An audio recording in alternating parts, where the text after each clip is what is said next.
जय श्री कृष्ण, राधे राधे, श्री हरदास। कैसे हैं आप सभी। आज हम आपको गुरु पूर्णिमा के बारे में विशेष जानकारी देने वाली है, तो उम्मीद करते हैं कि आप पूरा वीडियो देखेंगे। तो गुरु पूर्णिमा आषाढ़ मास की पूर्णिमा को मनाई जाती है और यह दिन गुरु के प्रति श्रद्धा, सम्मान और अपने भाव व्यक्त करने के लिए समर्पित होता है। इस दिन महर्षि वेद व्यास की जयंती भी मनाई जाती है, इसीलिए इसे व्यास पूर्णिमा भी कहा जाता है। तो आइए जानते हैं कि इस गुरु पूर्णिमा की शुभ तिथि क्या है। तो 29 जुलाई 2026 बुधवार को गुरु पूर्णिमा मनाई जाएगी। तो गुरु पूजन का आशीर्वाद प्राप्त करना और ज्ञान, आध्यात्मिक उन्नति की कामना करना ही इस गुरु पूजन की महिमा का वर्णन करता है। तो सुबह सबसे पहले उठकर हम सुबह स्नान करेंगे और उसके बाद साफ सुथरे कपड़े पहनकर पूजा घर में जाएंगे और पूजा स्थान साफ सफाई करके दीपक जलाएंगे। अपने गुरु या महर्षि वेद व्यास का चित्र का पूजन करेंगे। चंदन, अक्षत, पुष्प, फल और मिठाई अर्पित करेंगे। उसके बाद गुरु मंत्र या ओम गुरुमे नमः का 108 बार जाप करेंगे। गुरु का आशीर्वाद ले और यथाशक्ति दान करें।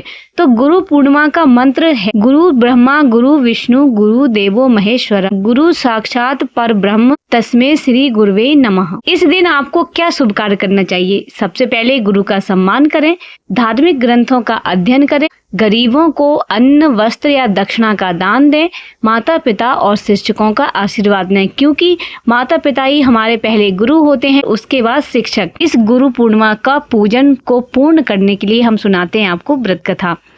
तो प्राचीन समय में जब वेदों का ज्ञान केवल ऋषि मुनियों तक सीमित था, तब महर्षि पराशर और माता सत्यवती के पुत्र के रूप में महर्षि वेद व्यास का जन्म हुआ। वे बचपन से ही अत्यंत तेजस्वी, विद्वान और तपस्वी थे। महर्षि वेद व्यास ने मानव कल्याण के लिए 4 वेदों का संकलन किया, 18 पुराणों की रचना की और महाभारत जैसे महान ग्रंथ की रचना की। उन्होंने श्रीमद् भागवत महापुराण के माध्यम से भगवान श्री कृष्ण की दिव्य लीलाओं का भी वर्णन किया। उनके द्वारा दिए गए ज्ञान से संसार के असंख्य लोगों का जीवन प्रकाशित हुआ। इसी कारण उन्हें जगत गुरु और आदि गुरु के रूप में सम्मानित किया जाता है।